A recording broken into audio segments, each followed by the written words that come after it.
Oke, Assalamualaikum warahmatullahi wabarakatuh. Selamat malam teman-teman semua. Kami dari kelompok 2 Teknologi Sensor akan menyampaikan proyek kami yang berjudul penerapan soft sensor untuk prediksi PMV dan PVD berdasarkan parameter lingkungan dan personal. Sebelumnya, izinkan saya untuk memperkenalkan kelompok kami. Yang pertama ada Zulfikar Fatinatasi, lalu ada saya Abdullah Nazifi, lalu selanjutnya ada Turis Samara dan Rizal Kurniawan. Next. Oke, dalam pembahasan kita, nantinya bakal ada latar belakang yang mana berisi tentang konteks permasalahan dan urgensi dari penelitian, dan nanti juga ada problem solving dari kami terkait permasalahan tersebut. Lalu yang kedua, ada tinjauan pustaka yang mana nanti bakal mengkaji teori, metode, dan penelitian terdahulu yang relevan. Ya. Selanjutnya, ada dataset Audio menjelaskan sumber data, karakteristik dan statistik, deskriptif dataset, dan yang terakhir ada teknis untuk soft sensornya, yang mana nanti bakal dijelaskan untuk pemodelan dan lain sebagainya. Lanjutnya. Oke, untuk latar belakang dan tantangan di sini kami menyebutkan ada 3 hal ya. Yang pertama terkait kenyamanan thermal, di mana eh, seringkali dari masyarakat atau dari kita mengetahui suhu dan lain sebagainya gitu ya. Tapi kenyamanan dari masing-masing itu berbeda-beda gitu. Sehingga dari sini dari beberapa parameter yang kami sebutkan ada temperatur, kelembapan dan lain sebagainya.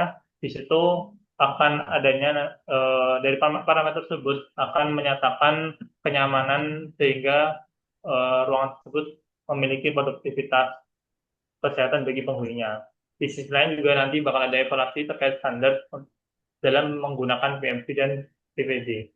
Lalu yang kedua yaitu untuk pengukuran saat ini ya, di mana untuk PMV dan PVD itu masih tergantung dengan software dan belum adaptif terhadap waktu, sehingga nilai yang didapatkan belum secara real time gitu.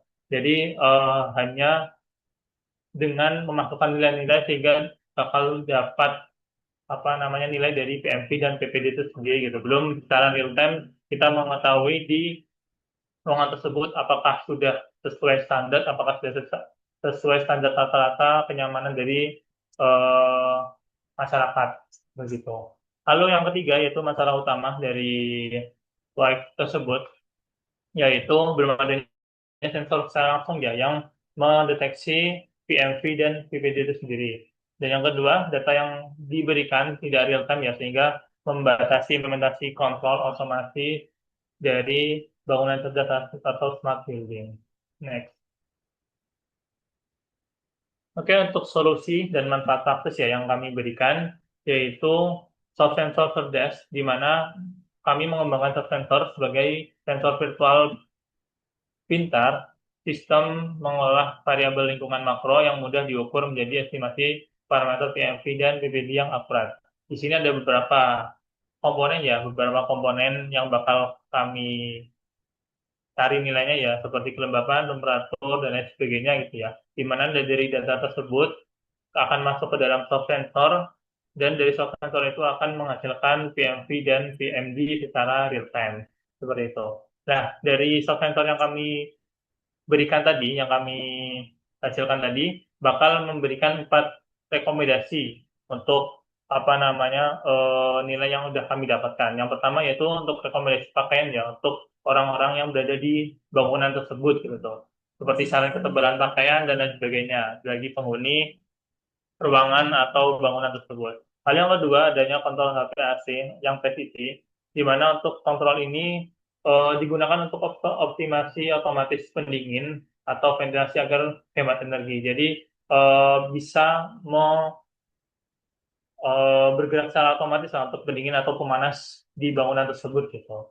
Untuk kenyamanan warga atau masyarakat yang ada di bangunan tersebut. Hal yang ketiga ada strategi ventilasi alami, di mana nanti adanya notifikasi sistem dinamis untuk buka tutup jendela pada waktu terbaik. Jadi ketika nanti tiba-tiba ketika pagi ya, tiba-tiba panas atau panas banget atau dingin banget, nanti ventilasi akan menyesuaikan ketika dibuka bakal temperatur kemudian sebagainya itu nanti bakal berapa sehingga orang-orang yang ada di dalam bangunan tersebut akan nyaman seperti itu.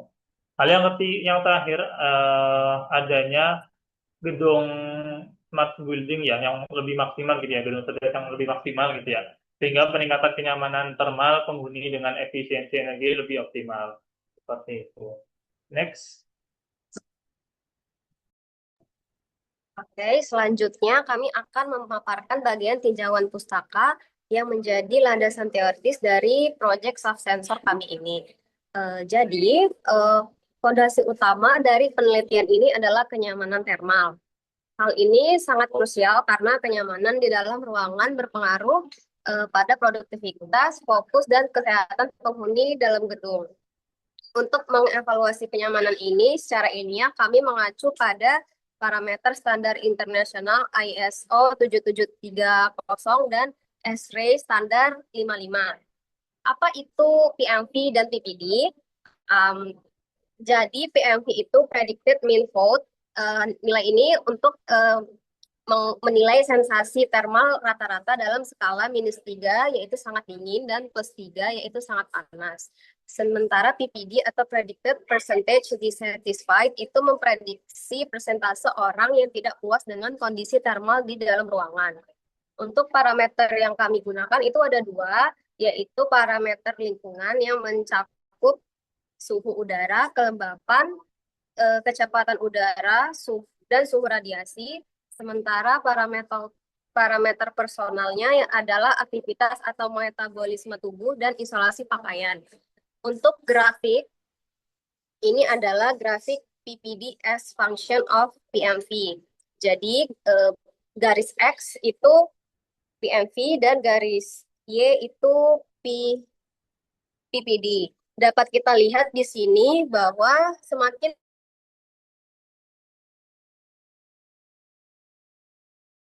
orang-orang akan merasa semakin tidak nyaman dan semakin ke kanan atau semakin positif 3 pun orang-orang akan merasa tidak nyaman. Sementara suhu yang dianggap paling ideal itu ada di rentang 0,5 sampai negatif 0,5 sampai positif 0,5. Walau begitu, di saat titik paling ideal di 0,0 PMV pun akan ada 5% populasi orang yang tetap merasa tidak nyaman dan itu bisa disebabkan karena faktor preferensi ataupun pakaian. Next. Oke, setelah memahami konsep PMV dan PPD tadi, kita tinjau proyek ini dibanding metode pengukuran yang sudah ada saat ini. Jadi seperti yang sudah disinggung di latar belakang tadi, pengukuran konvensional yang ada saat ini masih bergantung pada input data manual ke software simulasi statis. Kelemahannya metode ini tidak real time dan saat ini tidak ada sensor fisik tunggal di pasar yang bisa langsung mengukur nilai PMV atau PPD. Oleh karena itu, berdasarkan literatur yang kami kaji, salah satunya dari penelitian ini mengenai soft sensor, kami karena soft sensor ini mampu untuk mengintegrasikan data-data lingkungan dari sensor fisik yang mudah diukur seperti sensor suhu dan kelembapan lalu mengolahnya dengan algoritma untuk memprediksi nilai PMV dan PPD-nya secara real time dan kontinu. Untuk penerapan aksi otomasinya seperti yang sudah dibahas tadi akan ada otomasi sistem HVAC untuk mengubah set point AC secara otomatis berdasarkan target PMV optimal yaitu negatif 0,5 sampai positif 0,5 untuk menghemat energi sekaligus menjaga kenyamanan. Ada kontrol jalur ventilasi dan rekomendasi pakaian. Next.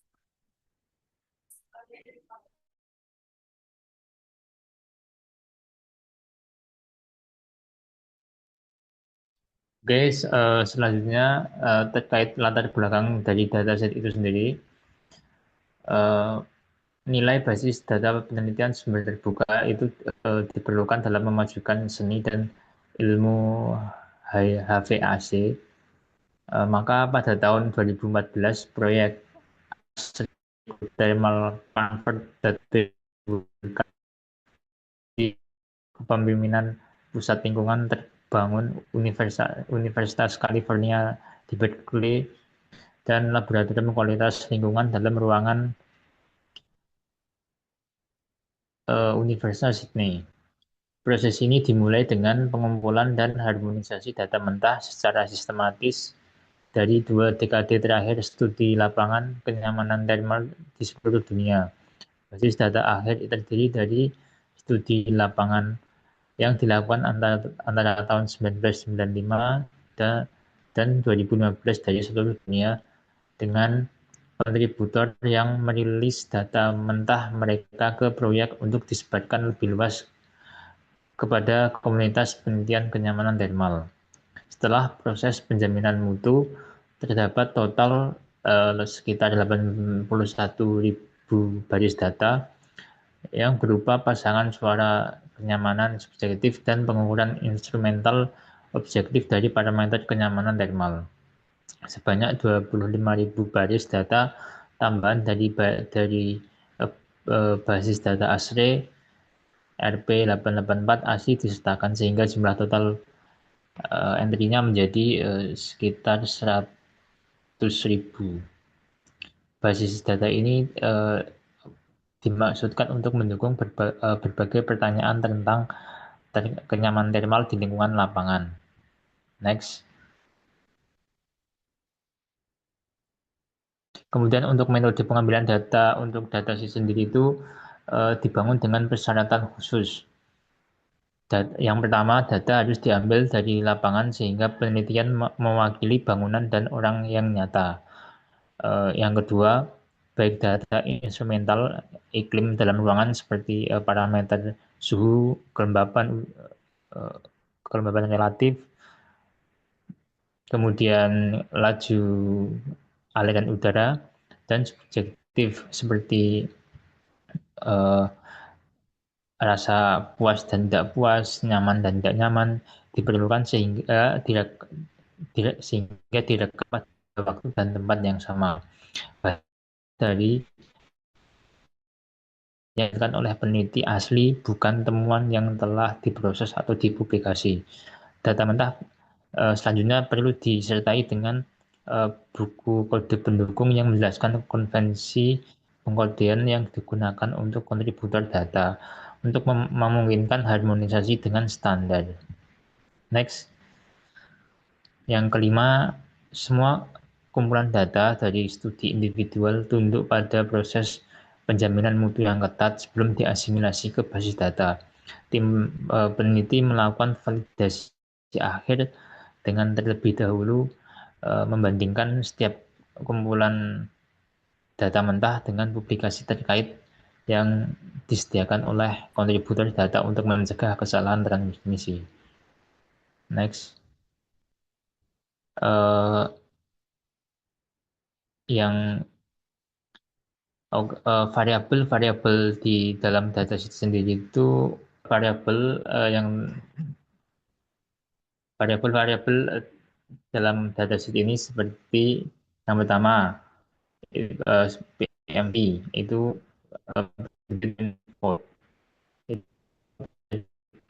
PMV itu adalah indeks yang dikembangkan untuk memprediksi rata-rata sensasi thermal yang dirasakan oleh sekelompok orang dalam suatu lingkungan. Skala PMV berkisar dari -3 hingga 3. -3 itu asosiasinya sangat dingin, semakin positif maka semakin panas. Dengan nilai 0 itu mengindikasikan kondisi yang netral.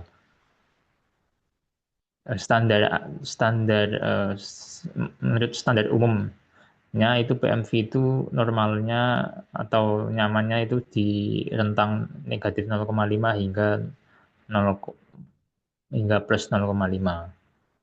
Nah, PMV sendiri itu dipengaruhi oleh beberapa parameter seperti suhu udara, suhu radiasi rata-rata atau global temperature, kemudian kecepatan udara, kemudian kecepatan relatif. Next. Yang kedua, tentang PPD. PPD itu merupakan indeks yang menunjukkan persentase orang yang diperkirakan merasa tidak puas dengan kondisi thermal suatu ruangan. Misal PPD 5% itu berarti menandakan ada 5 orang dari 100 orang yang merasa tidak nyaman. Meskipun PMV memiliki nilai 0,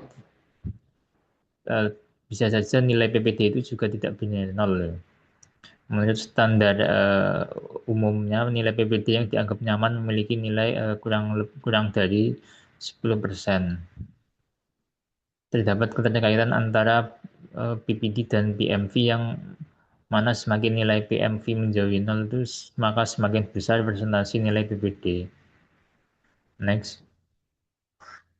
Ya, baik seperti yang dijelaskan sebelumnya, baik PMV dipengaruhi oleh beberapa variabel. Begitu juga dengan PPD. Nah, variabel tersebut seperti suhu udara Celcius. Ini untuk kantor, di ruang kelas atau rumah itu kalau musim dingin itu biasanya normalnya itu terletak pada rentang 20 sampai 23 derajat Celcius, sedangkan kalau pada musim panas itu sekitar 23 sampai 26 derajat Celcius. Kemudian untuk kelembapan relatif itu memiliki satuan persen. Itu merupakan perbandingan antara jumlah uap air yang terkandung di udara dengan jumlah maksimum uap air yang dapat ditampung udara pada suhu tersebut. Skala untuk relativitas itu, kalau jika kurang dari 30% itu berkategori terlalu kering, untuk 30 sampai 60% itu berkategori nyaman, dan 60 sampai 80 itu berkategori lembab, dan lebih dari itu berkategori sangat lembab. Kemudian untuk laju pergerakan, yaitu ya, laju pergerakan udara itu merupakan laju pergerakan aliran udara di dalam ruangan. Untuk kasus ini itu standar umumnya itu sekitar 0,1 sampai 0,3 meter per sekon, yang umumnya dianggap nyaman untuk ruangan ber-AC. Next. Oke, selanjutnya kita bahas tentang teknis dan output. Yang pertama ada data preparation, kemudian ada machine learning model, dan yang ketiga ada deployment atau dashboard. Ini data preparation digambarkan pada coding sensor 2 PNB ini, dan machine learning model itu model-model PKL ini, kemudian deployment itu dashboard. Ini adalah tampilan dashboard umumnya, salah satu tampilan dashboard. Lanjut. Nah, jadi kami melakukan proses data processing untuk memastikan kualitas data sebelum digunakan pada pelatihan model. Kira-kira ada apa 5 proses ini ya, di antara data sebelumnya yang ada ratusan ribu tadi sampai clean dataset. Mohon maaf ini salah. Jadi data akhir yang kita gunakan itu ada sekitar 7.000 line gitu ya. Jadi pertama missing value itu yang ada pada nilai-nilai kosong itu dihilangkan. Kemudian median imputation, jadi nilai kosong tadi diisi dengan nilai median.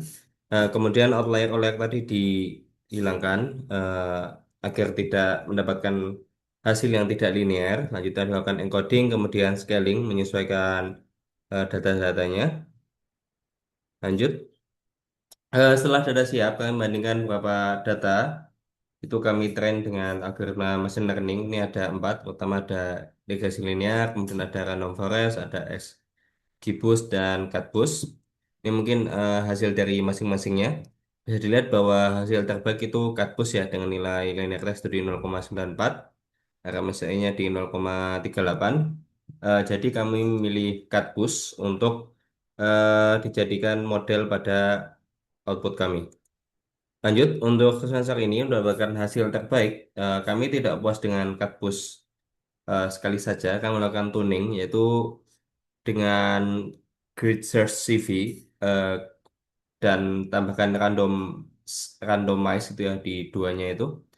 eh, itu bisa kita lihat bahwasanya hasil optimize, hasil tani itu mendapatkan hasil yang lebih baik daripada satu kardus saja.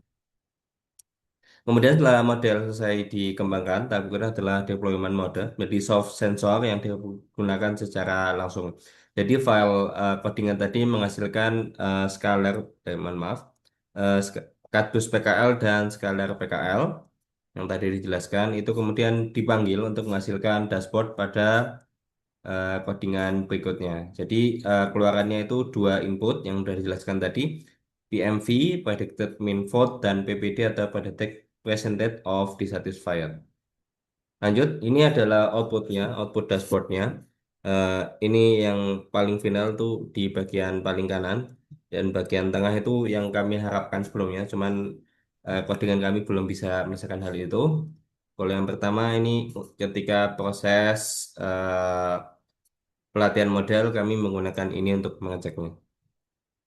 Lanjut, eh, itu mungkin dari presentasi kami. Di sini saya mau menampilkan Jupyter Lab-nya.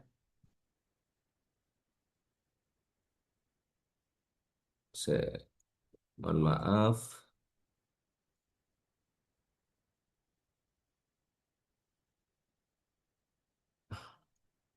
Oke,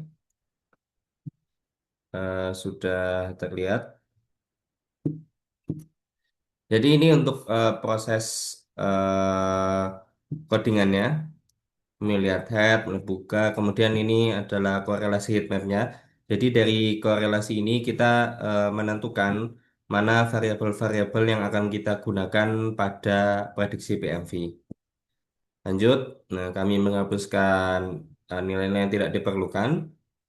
Kemudian ini plottingannya dari masing-masing variabel bisa dilihat masih memiliki beberapa outlier yang kemudian kami bersihkan.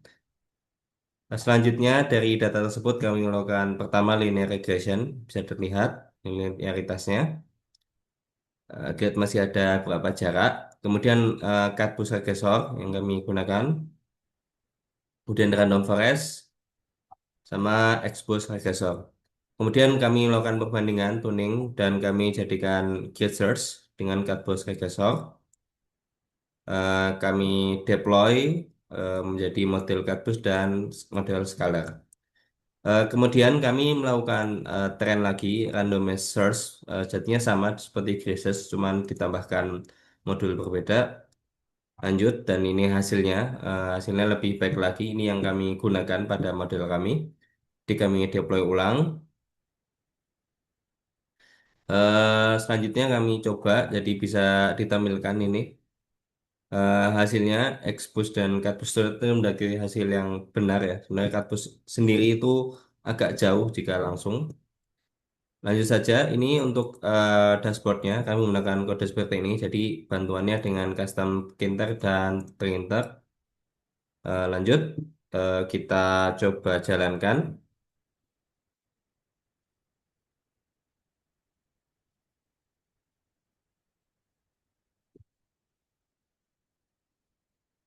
C